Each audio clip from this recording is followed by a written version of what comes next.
It's time to talk about Assassin's Creed Shadows. The game is set for release February 2025. At the time of me making this video, it's January 2025. That means we're a month away from the game being released. So what can you expect from me right here on my channel when the game releases? Providing that I have the game, either provided to me by Ubisoft or I purchase it, if I've got the money, which I'm hoping that I do, then I will provide YouTube shorts and long form content. Not only gameplay, but also talking about lore and more. I will also discover things inside of the game that I will be sharing with you. And you can expect me to use combat as well as sharing some of the story and new things that I discover. This could be absolutely amazing, but there are a few things to talk about before the release of the game and before we don't have the opportunity to talk about the game in this way, because of course then it would be out there in the ethos and there would be many gamers putting out their perspective on the game. Now, if I don't yet have the game, then of course I can still talk in this way. So let's talk about what I hope will come of the game and also what I hope the game will be going forward. So what I hope the game will be going forward is giving us more of the Assassin's Creed story. That's one of the things that I think many of us are looking forward to. Because of the time period in which Assassin's Creed is set in Assassin's Creed Shadows, there's a lot to discover in terms of how the shinobi and how the samurai dealt with the ongoing battles between the Templars and the Assassins. It'll be interesting to see how Yasuke goes into this fold, because from what I can see from the gameplay and story trailers that have been given so far, it looks like, of course, the samurai might be leaning towards the Templars. Now, that is kind of, it sort of makes sense because the Templars have come from knighthood, and them going more towards a samurai would make more sense. They're more abrasive. They're going to be more forward because they usually have a lot of the power and influence and control. And of course, the samurai might be more leaning towards that way. The shinobi have had to work from the shadows because of course they have less of the power from what we can see of this Assassin's Creed feudal Japan story. Now, I don't have a lot of knowledge of feudal Japan in terms of the samurai versus the shinobi, ninjas versus the samurai, but of course we will learn a lot more going forward, and that's what I think we can expect 100% going forward. We're going to learn a lot more about the feudal Japan era and how the samurai and shinobi, and not only that, the lifestyle of the Japanese people were affected by these two factions going up against each other. And of course that is also going to weave into the Templars versus the Assassins. Now, not only that, we also have the gameplay elements. Hold on, I've just got an itch because my nose is itching me. We also have the gameplay elements that I think we will get a lot more of. We've had a few samples here and there by Ubisoft, some of that being how defense works, how offense works, and we've seen some of the abilities of Yasuke being able to damage or impact the environment. Also, there is now armor damage. From what we can see from the demos, Yasuke, I called him Sasuke for those Naruto fans out there, you know, Sasuke, Yasuke, it's kind of where it comes from. But yeah, I think it's where it comes from. We're going to learn that as well. But you can see that Yasuke was able to damage the armor of another samurai or blade user, because you never know who is using these blades. You're not sure if they're full-fledged samurai or just a sword wielder in that village in Japan. So if that's the case with somebody who's had a bit of samurai training or not, you might have untrained enemies as well, and they're wearing armor, or maybe there's someone of the military that isn't a full-fledged samurai yet, you can damage that armor when you're doing certain attacks. This is going to add a completely different element to this Assassin's Creed game compared to some of the others that have been released previously. Now, there is also flashback possibilities. So, in the time that this feudal Japan Templars versus Assassins is set, we could have flashbacks or cameos from previous Assassins in the franchise. Or previous Templars in the franchise, because Yasuke is traveling along the East Indies coast, and that's how he makes his way from Mozambique to Japan. So he's on a ship making his way through those waters, and that's when he then goes to Japan. He's also known to be a very large man and stands out, and you've seen how this new man from a different land is really shocking people. They're like, who is this? Who is this samurai? And you've seen that already in the game for so far. They would be like, yo, he's a very dark-skinned man. He was known to be a very dark-skinned, very tall and strong and powerful man. So that's also it's one of the reasons why he was recruited in the first place, because he was so unique. So we're going to learn about that history as well of Yasuke, which is going to be really interesting. We're also going to learn a lot about Naomi being a woman of the feudal Japan era, and how she has then taken up arms in an era where women were not really considered to be a fighting person, not really considered to be somebody who could be a fighting person, either in the military or as a shinobi. A shinobi might be very different though, and we're going to see how that's going to impact her story and what that's going to mean, not only for her character, but of course for the Assassin's Creed story going forward. Out of the shadows, into the light, we're going to see a shinobi, one of the best assassins of history. The shinobi are known as some of the best assassins in real world history. We're going to get some real world history, and I'm also expecting some mythology. And as you may already know, some of the Japanese feudal era Japan mythology is things like Naruto.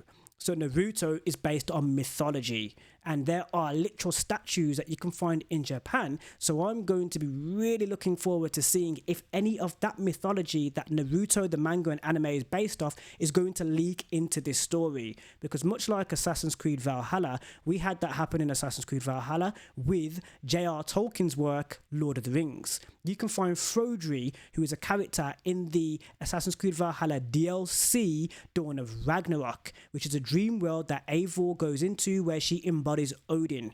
Now, you find out later on if that dream world was a part of real world history and what Odin's time does that impacts the real world life and time that Eivor is in. You're going to find those connections and how it ties into the Isu storyline and the Assassins and Templar storyline. You find all of that out, and I'm not going to ruin that for you, but what I will share with you about the Dawn of Ragnarok expansion and how it connects to J.R.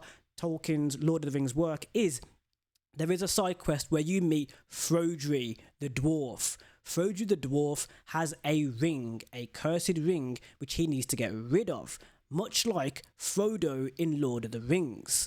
Now, this ring needs to be disposed of, and much like in the Lord of the Rings story, Frodri needs to go into a smouldering big volcano in order to get rid of this ring. And that's what you do as a side quest in the Dawn of Ragnarok story in Assassin's Creed Valhalla.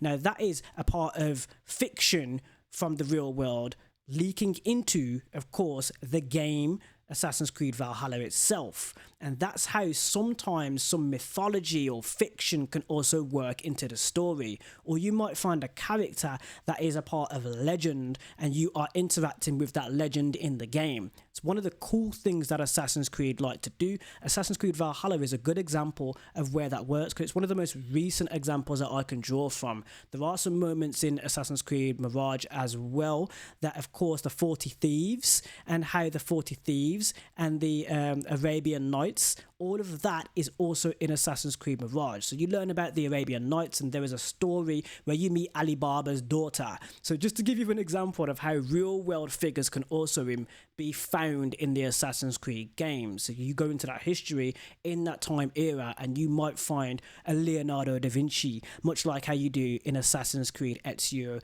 Trilogy. So all of these things could be in the game and you could experience that as well. And they also like to tie those things in occasionally.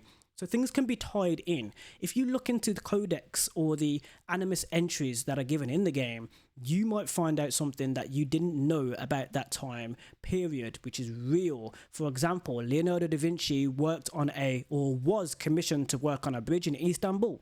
He didn't work on that bridge because there was a reason. I can't remember because I can't remember the codex entry exactly, but I know that he was he was meant to go to Istanbul and work on a bridgeway in order to bridge a gap in Istanbul, and that was then commissioned. That work was then commissioned for another bridge somewhere else. So there's all these things that you might find out from the real world characters and how it then connects to another part of, a different game. We're going to find that connection between Assassin's Creed Shadows and other Assassin's Creed games, and many different characters that might make cameos. We might get a cameo from a previous assassin, or we might get a cameo from a previous Templar. You might get a character that's traveled to Japan along with Yasuke, or you might have somebody who's connected to the Isu storyline, or something to do with Juno or someone else, another Isu. All of that could be connected.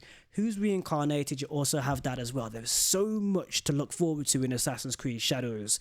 There is also, of course, the wider gaming community who are now interacting with the Assassin's Creed franchise, and those guys are now discovering what Assassin's Creed is.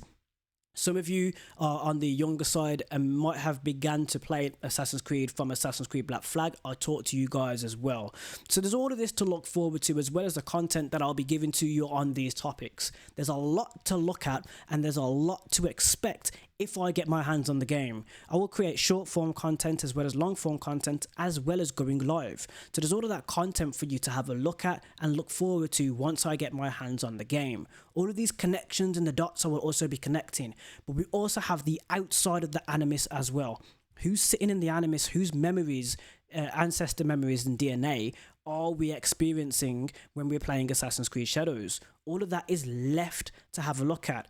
Basim is also on the outside of the Animus, and that is not a spoiler by now if you followed the content right now on my channel, because you can see where Basim is then revived and he's rejuvenated and now in our time period. So Basim is rolling around somewhere in real world right now, and he could be the person who's sat in the Animus or using his science and knowledge to change the Animus and give us more capabilities. We are yet to find out how him and William are interacting with Sean and Rebecca and themselves. Is that the team of assassins we're going to have in the real world? And is that how we're experiencing the Animus DNA sequences in Assassin's Creed Shadows? We're yet to discover all of this.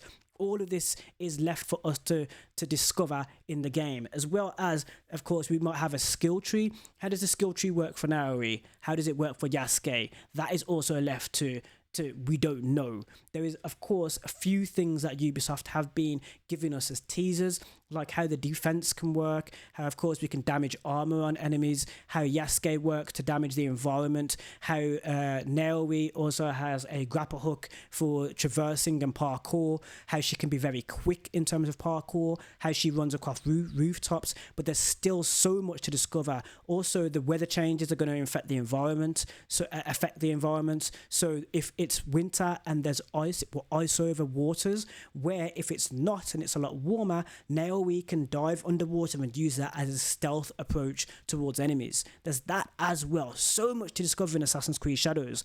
I'm expecting for it to be a very big game as well. I would like for it to be, so I can discover and do a lot more. Of course, you might have a linear or non-linear approach to the storyline, but I like to also do a lot of the side quests and have a lot of content there. I also enjoyed the skill tree in Assassin's Creed Valhalla. So there's all this to look forward to in Assassin's Creed Shadows. I'm really going to do my best when the game comes out to show you what the game can do, share with you the story, share with you the abilities, and also interact with the wider community who might be discovering Assassin's Creed for the first time or not playing it in depth like how someone like I do, and you can see that from my channel. All of that left to come February 2025. So I'm really looking forward to it, as well as the graphics of the game, because from what we can see from the cinematics, there's a lot of work that's gone into those polygons of the game. So I'm very looking forward to seeing how that works and how, if it's seamless between cinematic and gameplay, or if we're going to get gameplay cinematics and then, of course, a difference in a story cinematic. How is that going to be approached? How is the UI of the game? Like, all of this is left to say, how does Yasuke move when he's using parkour? Can he climb well? What, like, are we going to be able to climb trees? Is the snow going to affect how we can parkour? Are we going to slip on certain surfaces? Are we going to need to use fire to affect certain environments? We need to use Yasuke to affect certain environments. There are going to be some areas we can't get into without Yasuke, some areas we can't get into without Naoe. How are we going to switch between the two? Is it going to be a menu that's going to pop up like from what we've seen? Or can we seamlessly switch between Naoe and Yasuke? All of this left to discover. There's a lot left to the game. Now, in terms of the wider community, there are people who are talking about this game before it's been released, slating this game before it's been released, right? You cannot, I don't care how much, like from the content that we've had, there's no way you can literally be like, this game is going to do A, B, or C. You cannot make that decision without actually seeing enough of the game. I don't understand how you can pick up a teaser trailer and be like, yeah, no, this game ain't gonna do it. That, to me, that doesn't make any sense. I can't write off any game without actually picking it up and trying it for myself. You might be different. You might be able to look at a game from a teaser trailer and be like, oh, that's it. But I'm sorry, it's kind of impossible with an Assassin's Creed game. There's so much already that I've just spoken about for us to look forward to that people are just completely, like, you know, I would say more or less bandwagoners are completely skating over. They're just kind of skating over it, like Assassin's Creed isn't one of the biggest games and biggest game franchises of all time. Like, they're kind of like just skating over that fact, and it's like, it's one of the biggest game franchises of all time. Undeniably, Assassin's Creed, one of the biggest game franchises of all time. It's been going for now over 15 years, and it's very much a high concept story with many different storyline threads that you can follow and different gameplay variations from game to game. So there's a lot to look forward to. So I'm looking forward to it. If I get my hands on the game, if Ubisoft provide it to me, brilliant. If I'm able to purchase it, hopefully, then brilliant. But let's see how things go forward and how things work out for us. I'm looking at my Ubisoft messages. If they message me and they're like, hey, yo, Assassin's Creed Shadows, I'm like, yes, ready. So if that's ideal, that's 100% ideal. If that happens, who knows? Be really looking forward to that. So I'm looking out to see if Ubisoft are going to provide me with the game. So yeah, looking out for that. On screen right now, you should see some additional content that you can check out right here on my channel. Some that might be recommended to you by YouTube as the content that you would be most interested in. But there's a lot more that you can also find on the channel. Many of you request Assassin's Creed Black Flag. I've uploaded Assassin's Creed Black Flag content. You might have missed it. Check that out as well if you can see it. And I'll see you in the next one right here on the Anthony Allen channel. Thank you for watching. See you in the next one. Launch.